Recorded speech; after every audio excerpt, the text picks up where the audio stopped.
এই মুহূর্তের সবচাইতে বড় সংবাদ, সোনামুড়ায় বেআইনি রিহাব সেন্টারে পুলিশের হানা। নিখোঁজ রয়েছেন একাধিক যুবক। উধাও কর্ণধার মন্নান চৌধুরী। সোনামুড়ার বুকে গড়ে ওঠা বেআইনি রিহাব সেন্টারে মানুষের জন্য আজ বড়সড় পুলিশি অভিযান। স্থানীয় যুবক মন্নান চৌধুরীর পরিচালিত এই রিহাব সেন্টার ঘিরে রয়েছে চাঞ্চল্য। অভিযোগ, নেশা মুক্তির নামে এখানে একাধিক যুবককে ভর্তি করানো হলেও অভিযানের পর তাদের কোনো খোঁজ মিলছে না। পরিবারগুলির দাবি যে যুবকদের চিকিৎসার জন্য এখানে দেওয়া হয়েছিল তারা নিখোঁজ রয়েছেন।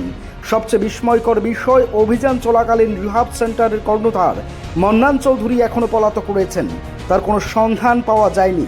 পুলিশ সূত্রে জানা যাচ্ছে গোটা বিষয়টি খতিয়ে দেখা হচ্ছে এবং নিখোঁজ যুবকদের খোঁজে তল্লাশি জোরদার করা হয়েছে গোটা এলাকা জুড়ে এবং চাঞ্চল্য সৃষ্টি হয়েছে। আপনাদের আরও একবার জানিয়ে রাখি, সোনামুড়ায় বেআইনি রিহাব সেন্টারে পুলিশের হানা। নিখোঁজ রয়েছেন একাধিক যুবক। উধাও হয়েছেন কর্ণধার মন্নান চৌধুরী। আর এরকম ভাবে টসরিং করতো, মুখে গামছা ফেসে বাইন্দা এমনি বাইন্দা আতে এমনি সাইজন দত্ত এমনি সবাই একজন প্যান্টটা খুললে আরেকজন এদিকে দত্ত। তারা তো ফিট করে শুরু করে নিয়ে নাও মানে এরকম কত সুন্দর, মানে কোনো কথা বলতো না। আর লগে যে তিনজন থাকতো।